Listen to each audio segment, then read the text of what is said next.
Seja bem-vindo ao Encontro com a Palavra. Estou muito feliz que você tenha escolhido estudar a Bíblia conosco. Hoje iremos continuar a nossa introdução ao estudo da Bíblia, que é uma coleção de 66 livros. A maioria das nossas Bíblias traz em sua capa as palavras Bíblia Sagrada. Mas o que significa chamarmos este livro de Bíblia Sagrada? A palavra sagrada significa aquilo que pertence a Deus ou aquilo que vem de Deus. Deus é a fonte. Esta é a ideia da palavra sagrada, aquilo que pertence a Deus. O que estamos dizendo aqui é que este livro está relacionado com Deus de uma forma muito especial.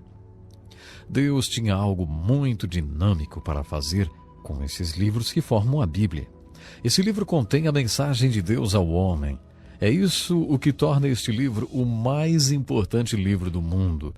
Portanto, o estudo da Bíblia é o mais importante estudo do mundo. É por isso que nós vamos estudar esse livro juntos, porque ele é o livro de Deus para nós. Deus tinha uma mensagem. Ele queria transmitir essa mensagem ao homem. Para fazer isso, ele moveu muitos homens, talvez mais de 40 homens. Esses homens foram movidos por Deus de tal maneira que as palavras que eles escreveram não eram suas palavras, mas eram as palavras de Deus. Em um período de cerca de 1.500 a 1.600 anos, esses homens e seus escritos formaram esse volume de livros ao qual nós chamamos de Bíblia Sagrada. O processo pelo qual Deus moveu esses homens a escrever esses livros é chamado de inspiração. Paulo disse que esses livros vieram de Deus através da inspiração. A palavra inspiração significa respirar para dentro. Isso tem a ver com o Espírito Santo de Deus respirando dentro daqueles homens, movendo-os a escrever esses livros. Pedro descreve a Bíblia com as seguintes palavras: porque não vos demos a conhecer o poder e a vinda de nosso Senhor Jesus Cristo seguindo fábulas engenhosamente inventadas, mas nós mesmos fomos testemunhas oculares da sua majestade, pois ele recebeu da parte de Deus Pai honra e glória, quando pela glória excelsa lhe foi enviada a seguinte voz: este é o meu filho amado, em quem me comprazo. Ora, esta voz, vinda do céu, nós a ouvimos quando estávamos com ele no Monte Santo. Temos assim tanto mais confirmada a palavra profética, e fazeis bem em atendê-la, como a uma candeia que brilha em lugar tenebroso, até que o dia clareie e a estrela da alva nasça em vosso coração, sabendo primeiramente isto, que nenhuma profecia da Escritura provém de particular elucidação, porque nunca jamais qualquer profecia foi dada por vontade humana. Entretanto, homens santos falaram da parte de Deus, movidos pelo Espírito Santo. Pedro usou uma linda palavra em grego, a palavra phero.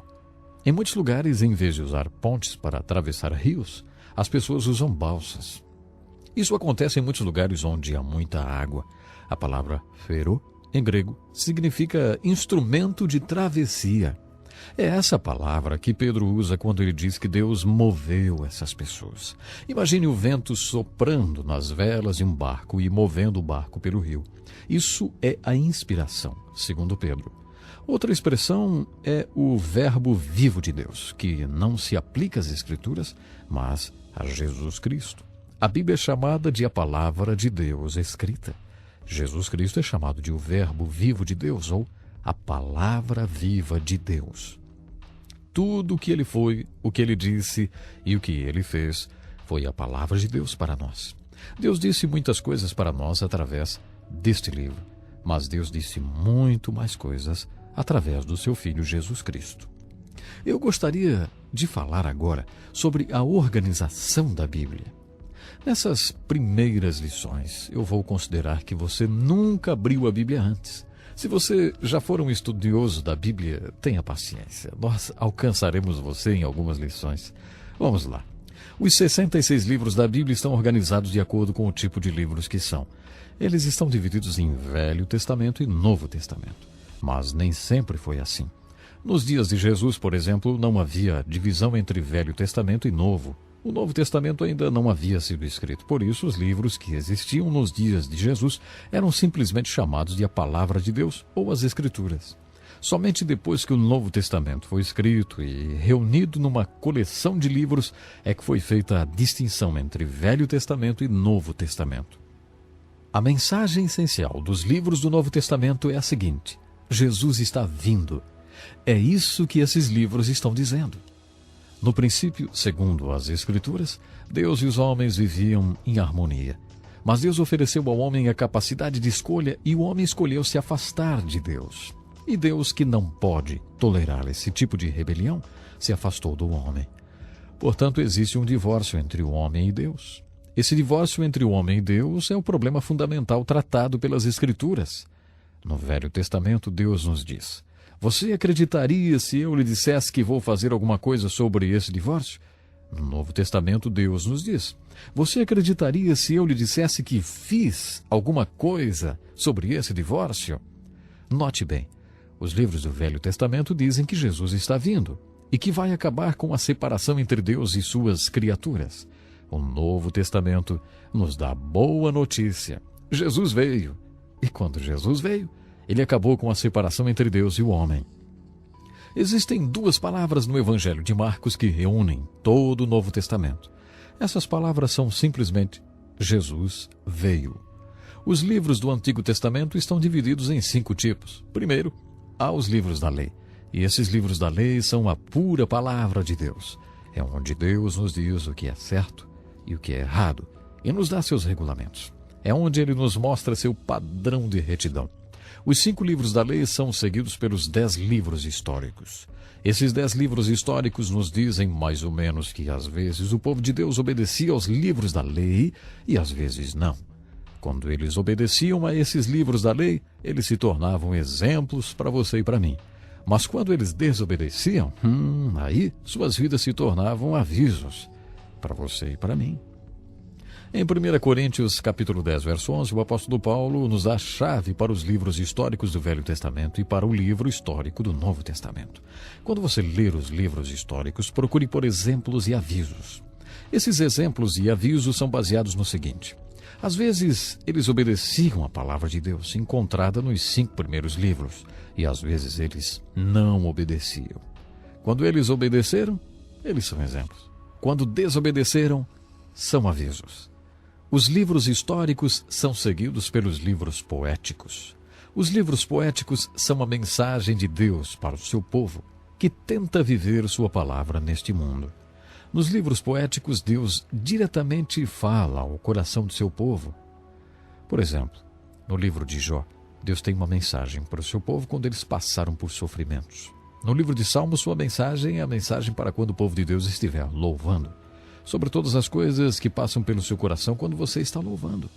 Essa é a mensagem dos Salmos. No livro de Provérbios, Deus nos fala sobre o que se passa em nosso coração quando estamos lá fora, nos relacionando com os outros.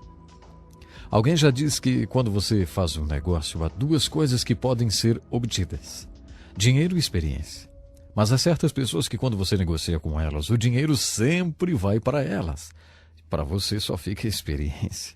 O livro de Provérbios foi escrito porque Deus não queria que seu povo ficasse só com experiência dia após dia. Ele queria que seu povo tivesse alguma sabedoria prática sobre relações humanas. É por isso que ele nos deu o livro de Provérbios. Eclesiastes é a mensagem de Deus para o seu povo quando eles tiveram dúvida no coração. Os cantares de Salomão são uma mensagem dirigida para o povo de Deus quando estiverem fazendo amor. É quase como se você estivesse ouvindo uma conversa de amor entre 2 apaixonados, em lua de mel, vamos dizer assim. A próxima seção da literatura do Velho Testamento é a maior seção. Em termos de capítulos e versos, ela é chamada de os profetas, e tem 2 tamanhos. Primeiro temos os profetas maiores e depois os profetas menores.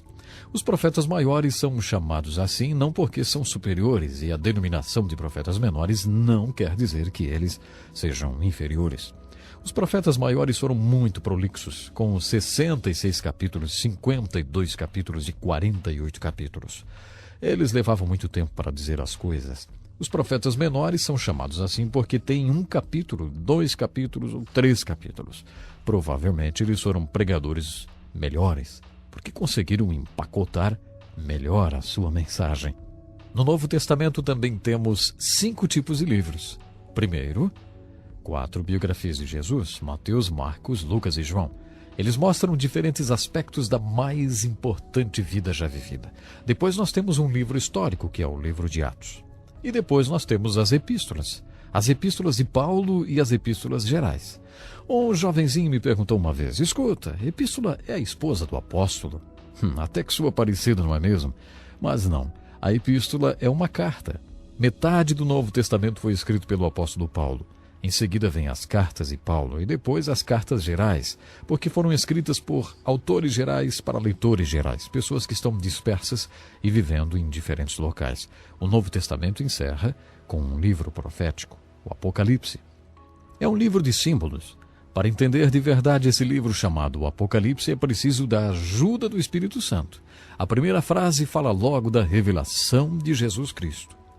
Portanto, na Bíblia, nós temos 66 livros e esses livros estão organizados não de acordo com a época em que foram escritos, mas de acordo com o tipo de livros que são.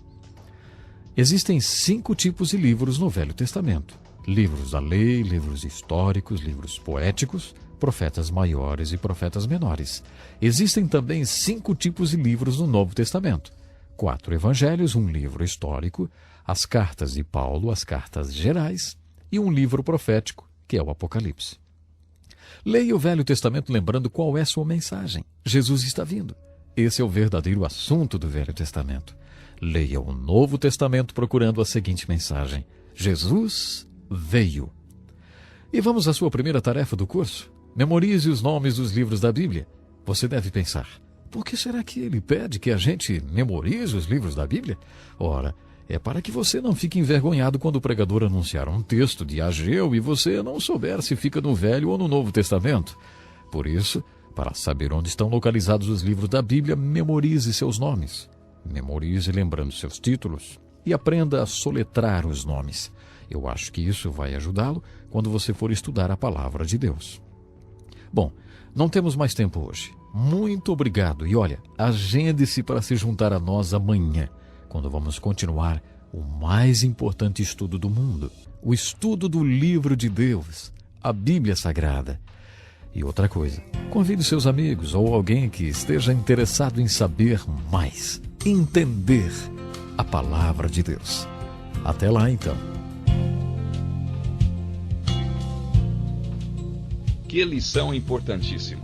Obrigado, pastor Edson Bruno. Prezado ouvinte, coloque em prática o que você ouviu aqui. Sem dúvida, sua vida será grandemente abençoada. Este é um estudo escrito pelo Dr. Dick Woodward, na voz do pastor Edson Bruno. Escreva-nos e solicite o material. Nosso endereço é Encontro com a Palavra, Caixa Postal 2011, CEP 89201-970, Joinville, Santa Catarina. Até o nosso próximo Encontro com a Palavra.